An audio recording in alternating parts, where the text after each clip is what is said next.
நிகழ்ச்சியின் தொடர்ச்சியாக வரவேற்புரை. அஸ்ஸலாமு அலைக்கும் வரஹ்மத்துல்லாஹி தஆலா வபரகாத்துஹு.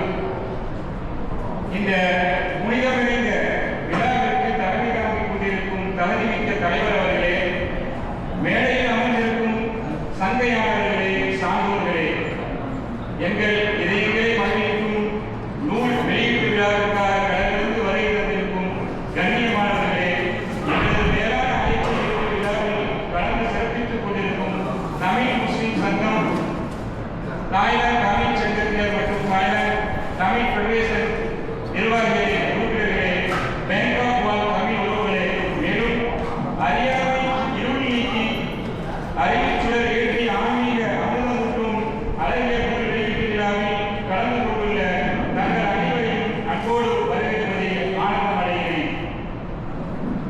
நிகழ்ச்சியின் தொடர்ச்சியாக பைக் பாடகரோ அல்-ஹாஃபிஸ் அமீர் சுல்தான்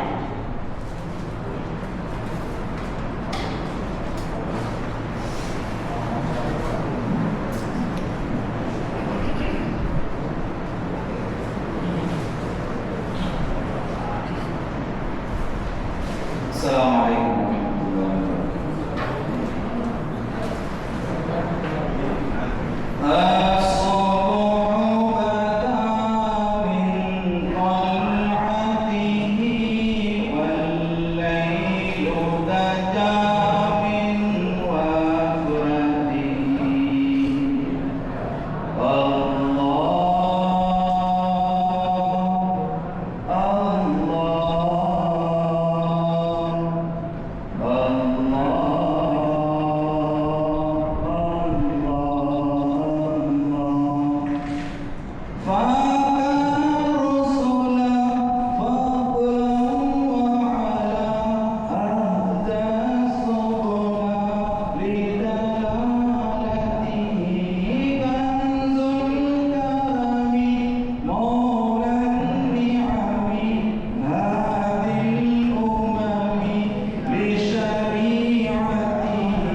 இது போன்ற பல்வேறு நாடுகளிலே அவர்கள் மொழிபெயர்ப்பு செய்து இந்த புத்தகத்தை வெளியிட்டிருக்கிறார்கள். இதன் மூலமாக பல மக்கள் பயனடைந்து கொண்டிருக்கிறார்கள் என்பது உண்மையை எழுத்தாளர் என்பவர்கள் ஜலாலுதீன் ரூமி ரஹ்மத்துல்லாஹி அலைஹி அல்லாஹ் கபூல் செய்து விட்டார் என்பதற்கான ஆதாரமாகத்தான் நாம் பார்க்கிறோம்.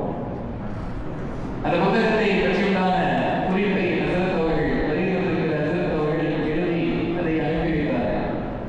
2008ஆம் ஆண்டு அந்த மஸ்னவி ஷரீஃப் என்கிற இந்த புத்தகம் ஆங்கில மொழியில் மொழிபெயர்க்கப்பட்ட போது அந்த வருடத்தினுடைய அதிகமாக விற்று தீர்ந்த புத்தகங்களுடைய பட்டியலில் முதலாவதாக இந்த புத்தகம் இடம் பெற்றிருந்தது என்று சொன்னால் எல்லோரும் இதை படிப்பதற்கு ஆர்வத்தை காண்பித்திருக்கிறார்கள். பல மக்கள் இதன் மூலமாக பயன்பெற்றிருக்கிறார்கள், தங்களுடைய மனங்களை மாற்றியிருக்கிறார்கள் என்பதை நாம் ஆதாரமாக சொல்ல முடியும். கணிதத்திற்குரியவர்களே, ஒரு செய்தி என்பது அதை எப்படி நாம் எடுத்து சொல்கிறோம் என்பதிலிருந்துதான் மக்கள் அதை புரிகிற விதம் என்பது இருக்கிறது. அந்த விதத்திலே எல்லா தரப்பு மக்களும் சாமானியர்களும் அவருடைய உள்ளத்தில் படுகிற அளவுக்கு உண்டான பல்வேறு செய்திகளை இலக்கிய ரீதியாக கதை ரீதியாக அதில் எழுதியிருக்கிறார்கள். என்ற குறிப்பில் நாம் பாட புத்தகத்தில் படித்திருக்கிற பல்வேறு விஷயங்கள் இமாம் ஜலாலுதீன் ரூமி ரஹ்மத்துல்லாஹி அலைஹி அவர்கள் எழுதிய அந்த புத்தகத்திலிருந்து எடுக்கப்பட்டது. இந்த முயல் ஆமை பற்றியுண்டான அந்த கதைகளாகட்டும், இன்னும் பல்வேறு இதற்கு ஆதாரமாக சான்றாக சொல்ல முடிகிற பல்வேறு கதைகள் மக்களினுடைய மனங்களில் பட்ட அந்த கதைகள் பாட புத்தகத்தில் இடம்பெற்றிருக்கிற பல்வேறு செய்திகளை இமாம் ஜலாலுதீன் ரூமி ரஹ்மத்துல்லாஹி அலைஹி அவர்கள் தன்னுடைய புத்தகத்தில் வெளியிட்டிருப்பது நமக்கு ஆச்சரியத்தை வரவழைக்கிறது. கணிதத்திற்குரியவர்களே, அதுபோல் இந்த புத்தகத்திற்காக பல்வேறு முயற்சிகளை எடுத்து பல நாடுகளில் இதை வெளியிட்டு இதன் மூலமாக மக்கள் பயன்பெற வேண்டும் என்பதற்கான தொலைவில் வந்திருக்கிறார்கள் அல்லவா, அவர்களும் சிறப்பிற்குரியவர்கள். ஹஸரத் அவர்களை பற்றி கூட காலையில் என்னுடைய நண்பர் பேசிக் கொண்டிருக்கிற போது சொன்னார்கள், மிக சிறப்பான பேச்சாளர் ஹஸரத் அவர்கள், வருகிறதற்காக பேங்காக்கிற்கு ஒரு பெருமிதம் என்று குறிப்பிட்டார்கள். ஆன்மீக பேச்சாளர், பல்வேறு கருத்துக்களை மக்களுக்கு எடுத்துச் சொல்லக்கூடிய ஹஸரத் அவர்கள் பல ஊர்களுக்கு சென்று உரையாற்றியிருக்கிறார்கள். அதன் மூலமாக ஆன்மீக கருத்துக்களை பல மக்கள் உருவாக்கி தங்களுடைய வாழ்வை திருத்தி அமைத்திருக்கிறார்கள் என்று சொன்னால் அப்படிப்பட்ட அந்த ஆலிம் பெருந்தரை தன்னுடைய பொறுப்பை எடுத்திருக்கிறார்கள். அதுபோல் மேடையில் அமர்ந்திருக்கிற மஹ்ரூப் காக்கா அவர்களுடைய பெயரை குறிப்பிடுகிற போதே முஹிப்புல் உலமா என்றுதான் சொல்வோம். உலமாக்களினுடைய நேசர். எல்லா உலமாக்களுக்கும் மஹ்ரூப் காக்கா என்று சொன்னால் எல்லோருமே தெரிஞ்சிடும். அவர்கள் தெரியாத யாரும் இல்லை அப்படிங்கிற அளவுக்கு. நேற்றைக்கு கூட ஜமாத்துல் உலமா, தமிழ்நாடு ஜமாத்துல் உலமாவின் தலைவர் அவர்கள் என்னை தொடர்பு கொண்டு சொன்னார்கள், மஹ்ரூப் காக்கா வந்திருக்கிறார்கள், நன்றாக பார்த்துக் கொள்ளுங்கள், அவர்களுக்கு பேசுவதற்கு உண்டான நேரம் வேண்டும், அவர்கள் மூலமாக மக்கள் பல்வேறு பயனடைய வேண்டியிருக்கிறது என்று குறிப்பிட்டார்கள்.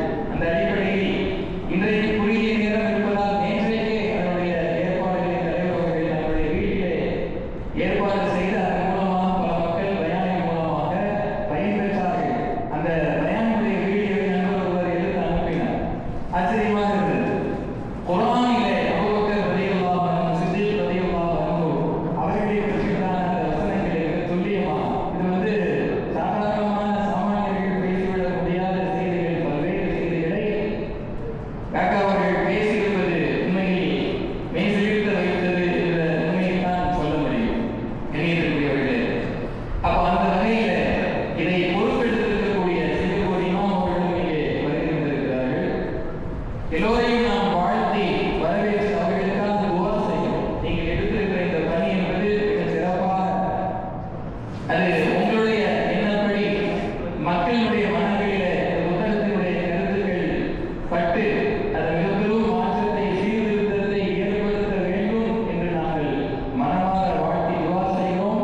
நீங்கள் பேங்காக்கிற்கு வருகை தந்து இந்த மகத்தான ஒரு உன்னதமான அந்த புத்தகத்தினுடைய வெளியீட்டை ஏற்பாடு செய்திருக்கிறீர்கள் என்று சொன்னால் உண்மையில் நாங்கள் பாக்கியத்திற்குரியவர்கள் என்பதை நாங்கள் மகிழ்ச்சி அடைகிறோம். அல்லாஹ் சுப்ஹானஹு வ தஆலா நம்முடைய எண்ணங்களை கபூல் செய்திருவானாக, அனைத்து விதமான காரியங்களையும் இலகுவாக்கி தந்தருவானாக. இறுதியாக திருக்குர்ஆனுடைய வசனத்தில் ஒன்றை பார்க்கிறோம்.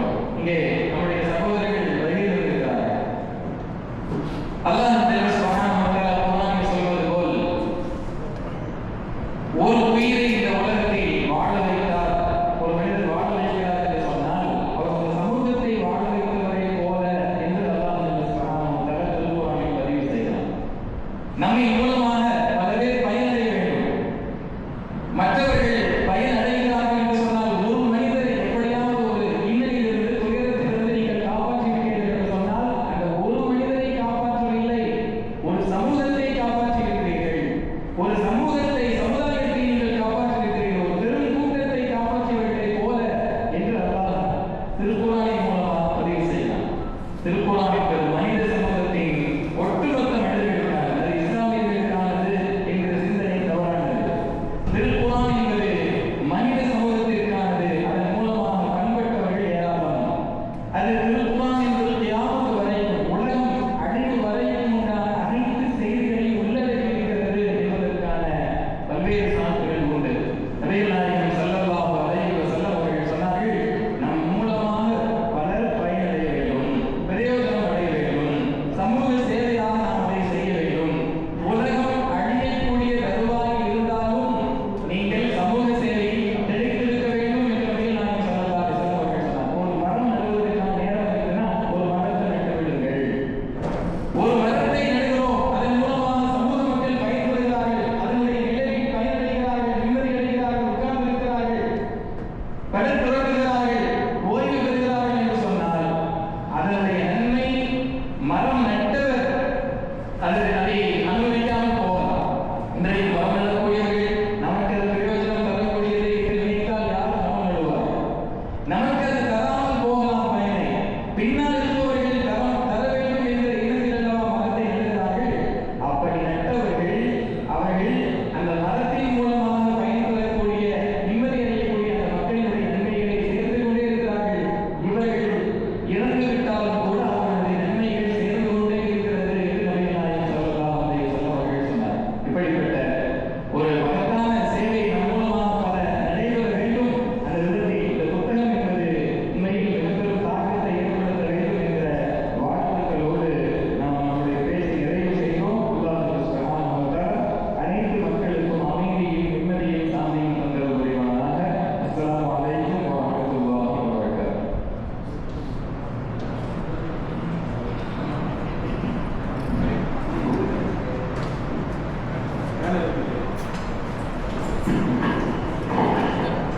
ஜஸாக்குமுல்லாஹு ஹைரன். நிகழ்ச்சியின் புரட்சியாக சிறப்புரையாற்ற முஹிப்புல் உலமா ஆசிகே மஸ்னவி அல்ஹாஜ் ஏ முஹம்மத் மாரூஃப் பிஏ ருபாய் அவர்களை அன்போடு அழைக்கிறேன்.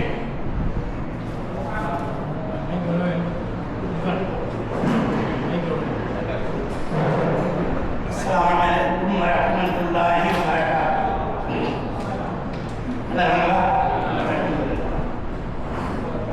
نحمده ونصلي على رسول الكريم أما بعد. أعوذ بالله من الشيطان الرجيم. بسم الله الرحمن الرحيم. سبحانك لا علم لنا إلا ما علمتنا إنك أنت العليم الحكيم. رب اشرح لي صدري ويسر لي أمري واحلل عقدة من لساني يفقهوا قولي. رب زدني علما وارزقني قولا كريما. சங்கைக்கு மரியாதைக்குரிய எண்ணிற்குரிய சமாதானங்களே, இத்தகைய ஒரு நிகழ்ச்சியை ஏற்பாடு செய்து நீ சிறப்பு ஆக்கிக் கொண்டிருக்கக்கூடிய வேலையில் இருக்கக்கூடிய என்னுடைய நண்பர் சதத்தில் ஏற்பட்ட அத்தனை சான்றோர்களே, பெரியோர்களே, எல்லாரையும் நல்லடியார்களே, அடுத்ததாக நிறைவாக சொல்லப்பட்டது இங்கு மாற்று மத சகோதரர்களை வந்திருக்கிறார்கள் என்று. நான் மாற்று மத சகோதரர் என்ற சொல்லை நான் முன்வைப்பதில்லை. சகோதர சமுதாயத்தை சார்ந்தவர்கள் இங்கு வந்திருக்கிறார்கள் என்றுதான் எங்களுக்கு ஒரு வழக்கம். அந்த அடிப்படையில் வந்திருக்கக்கூடிய சகோதர சமுதாயத்தை சார்ந்தவர்கள் அல்ஹம்துலில்லாஹ் 2 நாட்களுக்கு முன்னால் எமிரேட்ஸ்ல துபாய் பேங்காக் வருவதற்காக துபாய் பிளேனில் ஏறினோன்னு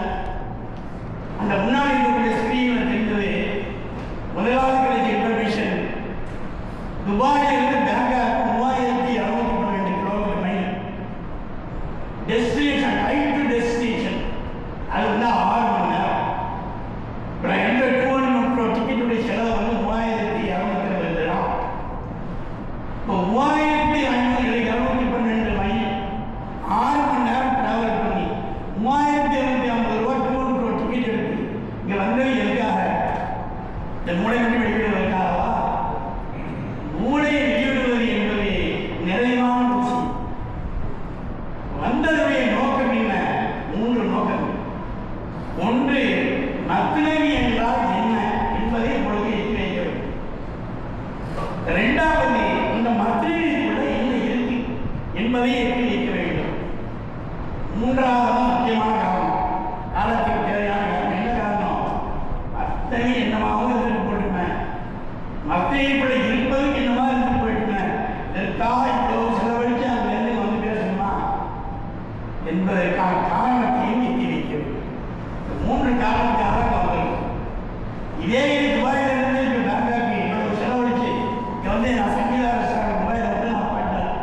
இந்த சங்கீதா ரெஸ்டாரண்ட்டுக்காக இடம் பார்க்க வந்துருக்கிறேன் அப்படின்னு பார்த்துட்டு இடம் கிடைக்கலையோ பரவாயில்லையா, 27 வயசாக இருந்தாலும் ஒரு முயற்சியாக வந்து வியாபாரம் பண்ணி வர்றாரு அப்படின்னு துனியாவுடைய காரியத்துக்கு பாராட்டக்கூடிய சொந்தமும் உறவும் இந்த மாதிரியான காரியங்கள் வரும் பொழுது அவ்வளவு எளிதாக பாராட்ட வேண்டாம்.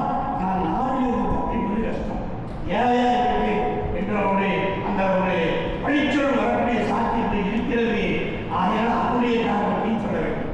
இந்த மூன்று காரணம், அந்த மூன்று காரணம் முதலாவது காரணம் மத்னவி என்றால் என்ன? மத்னவி என்ற சொல்லுக்க ஈரடி வெண்பா, 2 வரி கவிதை என்பதுதான் எல்லாரும் அறிந்திருக்கிறவர்களால் புதுமுறை ஏற்படக்கூடிய திருக்குறள் நம்முடைய தாய்மொழியில் இருக்கிறதுனால சிறு பிள்ளைகள் என்பதை நாம் பாட புஸ்தகமாக பாடத்தின் பகுதியாக அறிந்திருக்கிறோம் இல்லையா? அதே மாதிரி ஈரடி வெண்பாட்டு மத்னவி 2 வரி கவிதைகளால் நிரம்பியதுதான் வித்தியாசம் என்ன? அது 133 அதிகாரங்களை கொண்டு 1330 குறள். இந்த மத்னவி 6 பாகங்களை கொண்டு 33,330 கவிதைகளுக்கு மேலானதுதான் திருக்குறள். எப்படி உலக புதுமுறையோ அதே போல இந்த மத்னவி உலக புதுமுறையாக இருக்கிறது. இது முஸ்லீம்களுக்கு மட்டுமுள்ள நூல் அல்ல, இது ஆன்மீக இலக்கிய நூல், உலக புதுமுறை. நாம் இந்திய காலத்தில் தமிழாக இருந்ததுதான் நம்ம திருக்குறளை அறிந்திருந்தோம். ஆனால் இப்போ பாரசீக மொழியில ஒரு ஆன்மீக மொழியாக இருந்ததுனால் நாம் அவ்வளவு அறியாததாக இருந்தோம். சங்கைக்குரிய உலமாக்கள் மக்கள் அவங்க அறிந்திருந்தாங்க, ஆனால் பொதுமக்கள் அறிந்ததில்லை. இப்போ கால மாற்றத்தினால மொழிபெயர்க்கப்பட்டு ஆங்கிலத்திலும் இப்பொழுது தமிழிலும் மொழிபெயர்க்கப்பட்டு உலக முஸ்லீம்கள், உலகத்துடைய ஏனைய சமுதாயங்கள் எல்லோருமே இதை வாசிக்க ஆரம்பித்தார். இதனுடைய கருத்துக்களை பேர்பட ஆரம்பித்தார்கள். வாட்ஸ்அப் பிரணாமொழி வந்துகிட்டே இருக்கிறாங்க. அத்தனை விஷயம் வந்துகிட்டே இருக்கிறது. எந்த அளவு என்றால் ஆனந்தவர்கள் வலைப்பாதை தெரிந்தாங்க. இந்த வலைப்பாதையில ஒரு சகோதர சமுதாயத்தை சார்ந்தவர் அவர் சொல்கிறார், பூமி இன்னும் எவ்வளவுதான் சொல்லியிருக்கிறார், பூமி இன்னும் எவ்வளவுதான் சொல்லியிருக்கிறார் என்று அதை சாதித்து கூறுகிறார்.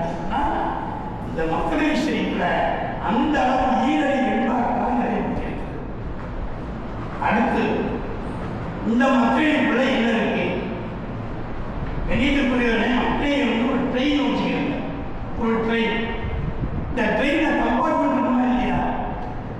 இந்த மக்கள் விஷயத்தில் குரானுடைய தப்சீர் என்ற கம்பார்ட்மெண்ட் இருக்கு, நாயகம் ஸல்லல்லாஹு அலைஹி வஸல்லம் ஹதீஸ் என்ற கம்பார்ட்மெண்ட் இருக்கு, இறைநேச செல்வர்கள் ஞானங்கள் அவர்களை கொண்ட செய்திகள் என்ற கம்பார்ட்மெண்ட் இருக்கு, நாம் மன்னர்களுடைய சரித்திரம் என்ற கம்பார்ட்மெண்ட் இருக்கு, நகைச்சுவை என்ற கம்பார்ட்மெண்ட் இருக்கு, லைலா மற்றும் காதல் பிள்ளைகள் என்ற கம்பார்ட்மெண்ட் இருக்கு.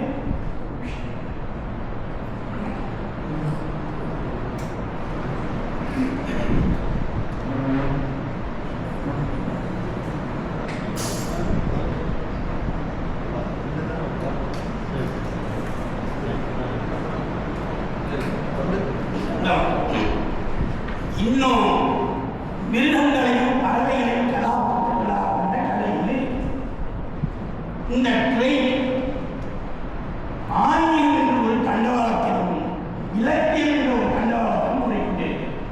நாம் இந்த கமாண்டனை ஏதாவது எழுதுகிறோம். அத்தனை விஷயங்களும் வாழ்க்கையுடைய யதார்த்தத்தை வழங்கியிருக்கிறார்களாக இருக்கிறது. நம் வாழ்நாள் சந்திக்கக்கூடிய பிரச்சனைகள், வாழ்நாள் சந்திக்கக்கூடிய விஷயங்கள் அத்தனை எப்படி அணுக வேண்டும் என்ற பாடத்தை முதல் நாம் புரிஞர் ரஹ்மத்துல்லாஹி யதார்த்தங்களையும் அருமையாக வச்சிருக்கிறார், நகைச்சுவையாகவும் வச்சிருக்கிறார்.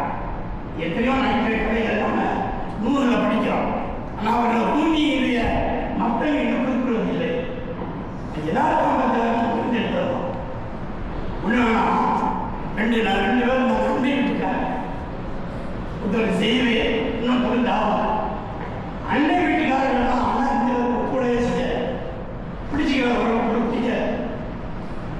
ஆனால் இந்த தாவூதுக்கு சோமிலாம் போயிடுச்சு, ரொம்ப சோமிலாம் போயிடுச்சு. இப்போ செய்தியை மனைவி சொன்னாங்க, என்ன தாவூது சோமிலாம் வைக்கிறாரு, நீங்கள் போய் அவர் சமாச்சாரம் பண்ணுவாங்க. ஏன்னா என்ன இருந்தாலும் நாயகம் ஸல்லல்லாஹு அலைஹி வஸல்லம் சுன்னத்து இல்லையா, சோமிலாம் சோமசாரி போது போய் சோமசாரம் பார்க்கணும்னு சொன்னாங்க. இவன் சொன்னாரு, அதே நம்ம விசாரிக்கிறேன், ஆனால் அந்த ஏற்கனவே பிடிக்காது. ரெண்டாவது எனக்கு காது வர அழைச்சிக்கிச்சு, எனக்கு தொண்டை அழைச்சிக்கிட்டு இல்லை, அவருக்கு காது அழைச்சிக்கிட்டு காது வர அழைச்சிக்கிட்டு நான் போய் ஏதாவது கேட்டு ஏதாவது சொல்லி காவலமாக போயிடும், இல்லை பரவாயில்ல போயிட்டோம் சுண்ணத்து. சரி, இவர் பார்த்தாரு, பொதுவாகவே நோயாளியை போய் பார்த்து நல்லா இப்படி இடம்னு சொல்லுவாங்க, நீங்கள் பார்ப்பாங்க. அப்போ அதுக்கு தோறும் ஏதாவது சொல்லிக்கலாம். அடுத்து என்னென்ன மாத்திரை சாப்பிட்றீங்க, ஏதாவது மாத்திரை பேர் சொல்லுவார், அதுக்கு தோறும் சொல்லிக்கலாம். யார் டாக்டர், ஏதாவது டாக்டர் பேர் சொல்லுவார், நல்ல டாக்டர்னு சொல்லிடலாம். இவர் போனார், காலையில் உள்ள கேட்க நேராக தாவூது போனார். தாவூது போய் பார்க்கணுன்னே போகணும், இதான் ஞாபகம் பிடிக்காத போட்டு இருக்கிறார். இவர் போய் என்ன பண்ணாரு, இந்த தாவூதை எப்படி இருக்கீங்கன்னு கேட்டார். ஒரு கோபத்துக்காக செத்துக்கிட்டு இருக்காங்க, அல்ஹம்துலில்லாஹ் அல்ஹம்துலில்லாஹ் விரும்பிட்டாரு. நல்லதான் சொல்றாரு, தாவூது உண்மை நடா செத்துக்கிட்டு இருக்காங்க, அல்ஹம்துலில்லாஹ். அடுத்தது கேட்டாரு, என்ன மருந்து சாப்பிட்றீங்க, விஷத்தை தாயே சாப்பிட்டுருக்கிற அருமையான அவையை சாப்பிட்றேன், நிச்சயமா விஷயம் தெரிஞ்சுக்கிட்டேன். மூன்றாவது சொன்னாரு, டாக்டர் யாரு, டாக்டரா மகப்பேறு தான் டாக்டர், நடப்புற தான் அவரை பார்த்துட்டு இருக்கேன், ஃபர்ஸ்ட் கிளாஸ் நமக்கு தெரியலாம். நான் போய் என்ன பண்ணிக்கிறேன் அப்படின்ட்டேன். இப்போ கவனிக்க வேண்டிய எவ்வளோ கவனிச்சு தாவூதுக்கு யாரும் போயிடுச்சு. கண்ணியத்திற்குரியவர்களே, இந்த பூமி நமக்கு பாவம் என்ன, இங்கதான் இவர் ஒரு சுண்ணத்தை நிறைவேற்றிருக்காக போயிருக்கிறார் இல்லையா. ஆனால் தன்னை தயார் செய்து கொள்ளாமல், தன்னை சரி செய்து கொள்ளாமல் போயிருக்கிறார். போய் சுண்ணத்துக்கு நேர் மாற்றமாக நடந்திருக்கிறார் இல்லையா. ரூபி ராமராய சொன்னாங்க, எந்த ஒரு காரியத்தை நீங்கள் செய்ய முற்பட்டால் அந்த காரியத்தை துவங்குவதற்குன்னா உங்களை நீங்கள் சரி செய்து கொள்ளுங்கள். 1000 ரக்காத் தொழலாம், ஒழுங்கு நடக்கணும் சரிமா.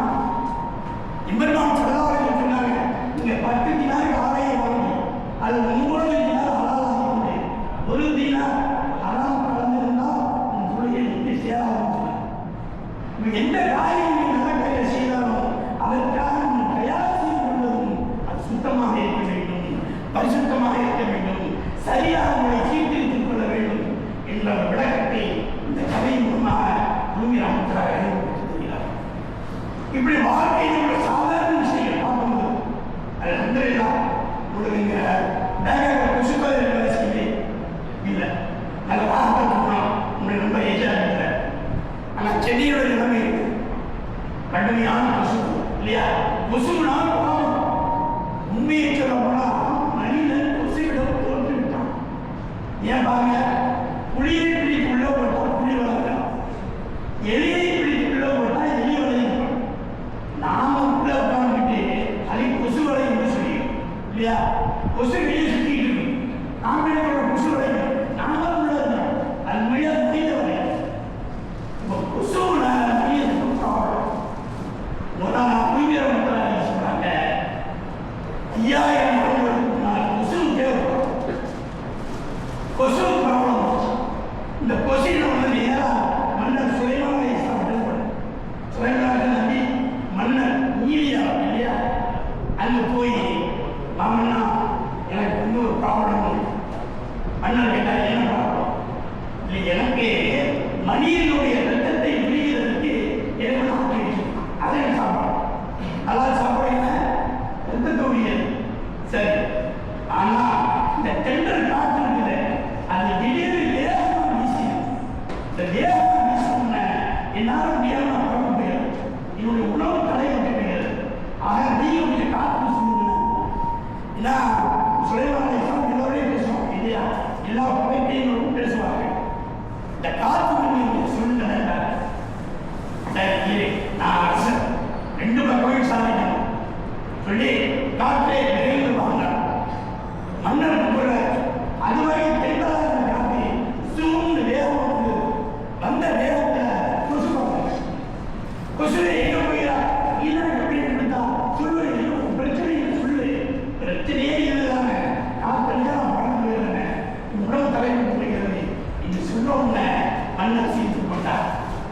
தூங்கிறாங்க எவ்வளோ முடிச்சிட்டாங்க. ஆனால் இதோட பாடம் என்ன? குறைஞ்சபட்சம் 2 படிப்படி. ஒன்று, மனிதனே நீ மிகப்பெரிய திட்டங்கள் போடுகிறாய், நான் அதை செஞ்சிருவேன், நான் இதை செய்துவிடுவேன் என்று அம்பாவும் போகிறாய். ஆனால் அல்லாஹ்வுடைய நாட்டம் என்ற சூறாவளி பார்த்து வீசும்போது என்னுடைய திட்டங்கள் அனைத்தும் அவருக்கு கொசுவாய் பறந்து விடுகிறது. இந்த நிலையை சொல்லியிருக்கிறார். இரண்டாவதாக மனிதனுடைய நிலை அல்லாஹ் மனிதனுக்கு ஒரு கோணத்தில் உணவை அளிக்கிறான், ரிஸ்க் அளிக்கிறான், சம்பாத்தியத்தை அளிக்கிறான். ஆனால் அல்லாஹ்வுடைய நாட்டம் கலாப்பது என்ற அந்த சூறாவளி பார்த்து வீசிவிட்டால் பறந்து ஒழிக்கிறான். அவருடைய ரிஸ்க் அளிக்கிறது. பம்பையில் நாம் 80 பம்பையில் சம்பாதித்தோம். ஆனால் அல்லாஹ்வுடைய அந்த கலாச்சாரம் அது நம்மை பிடிக்கும் பொழுது எல்லாவற்றையும் நடந்துவிட்டு அங்கிருந்து துபாய் வைத்திருக்கிறோம். அல்ஹம்துலில்லாஹ் துபாயை பெயரை தென்னலாக மாறியது இந்த வரை அதை வீசிக்கொண்டே இருக்கிறது. அல்லாஹ் ஒரு மனிதனுக்கு ஒரு வழியை ரிஸ்கை கொடுக்கிறான். அவன் அறிந்த காரணம் எல்லாம் அந்த ரிஸ்கை தடைப்பட்டு அவன் அங்கிருந்து வேதனைக்கு தோற்கடிக்கப்படுகிறான். அது மனிதன் ஏற்றுக்கொண்டு அந்த காற்றோட்டத்தை செல்வானால் அந்த புயல் காற்றும் ஒரு நாள் தென்றலாக மாறும். அதன் மூலமாக அல்லாஹ் அவன் ரிஸ்கை வழங்குவான். இந்த அருமையான பாடத்தை எடுத்திருக்கிறான். இப்படி வாழ்க்கையுடைய யதார்த்தம் நடைமுறை நிலைகளை குருவியரம் பரிசீலனை காண்கிறார்கள். பல பிரச்சனைகளுக்கு எப்படி அணுக வேண்டும் என்ற அணுகுமுறையும் இந்த மக்கள்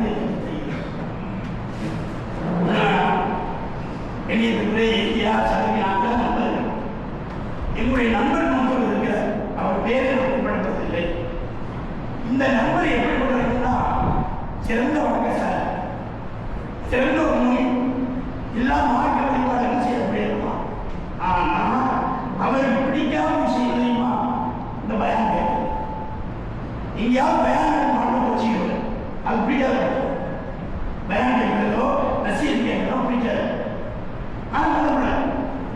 அதே சமயம் அவருக்கு ரொம்ப பிடிச்சது என்னன்னா இந்த வயது வரை நல்லா சின்ன பார்த்தார்.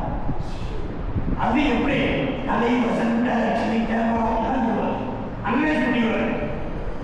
ஒரு நாள் ஒரு பிள்ளைக்கு துபாயில் நின்று என்னுடைய இன்னொரு நண்பர் அவர் பார்த்து சொன்னாரே, அவர் பேர் செய்யணும் வச்சுக்கோங்க, நண்பர் பேர் செய்து பார்த்து சொன்னாரே, மௌனம் பயானம் பண்ணுறாங்க, வரக்கூடாது. ஒரு கோபம் போச்சு. இதெல்லாம் பயானம் என்ன பெரிய பயானம் சொல்லிட்டு அந்த கோபம் ஏற்படுத்தி நீ பெரிய பயானம் பண்ணா நமக்கு தெரியாது. அப்படி அப்படியே கோபம் வருது. நல்ல நண்பர் 50 வருடக்கான நண்பர் எப்படி விட முடியும்? ரொம்ப போய்கிட்டு சூடாக இல்லை.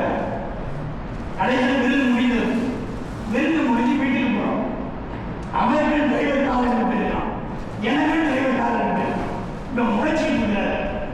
இப்போ இந்த நண்பருடைய நம்பி நாம் மீட்டெடுக்க வேண்டும். என்ன செய்யறது? இப்பதான் உதவி பார்க்கிறார். மற்றவர்கள் படித்த ஒன்று எனக்கு உதவி இருந்தது. மற்றவர்கள் என்ன சொல்றாங்கன்னா, ஒரு மனிதர் அவர் தோல் பந்தடைய தொழிற்சாலையில் டேனிங் ஃபேக்டரி அதில் வேலை செய்யறார். இந்த டேனிங் ஃபேக்டரி வேலை செய்யறது அது எவ்வளோ துர்நாற்றம் வேண்டும்.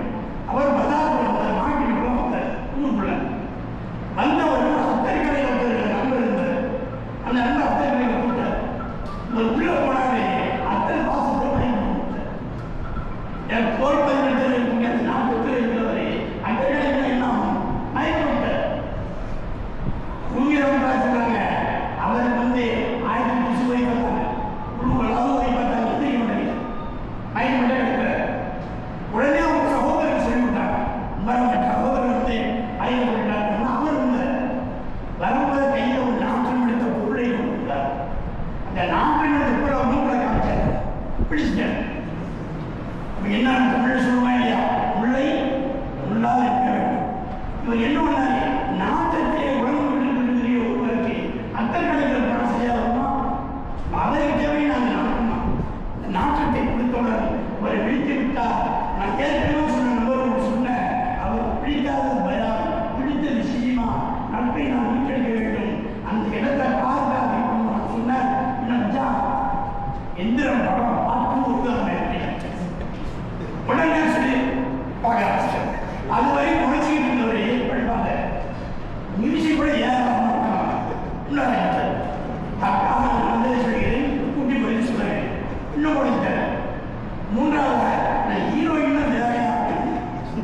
ஹீரோயின்னா வேற அவர் ஹீரோயின் பெயரை கேட்டார் சொல்லிட்டு சொன்னாரே கார் போய் இன்னொரு உணவு போயிருக்கு அவருக்கு தெரியும் ஏன் வருது ஏன் அவருக்கு பிடிச்ச சப்ஜெக்ட் போகிற வரைக்கும் பேசிட்டு போகிறோமா இல்லையா இப்போ என்னுடைய எண்ணம் நன்றி பேசுவதெல்லாம் சரியாக அப்படி பேசுறது இல்லை தமிழில் சொல்லுவாங்களா இல்லையா ஆடி கறக்க மாட்டேன் ஆடி கறக்கும் ஆடி கறக்க மாட்டேன் ஆடி கறக்கும் அந்த இடம்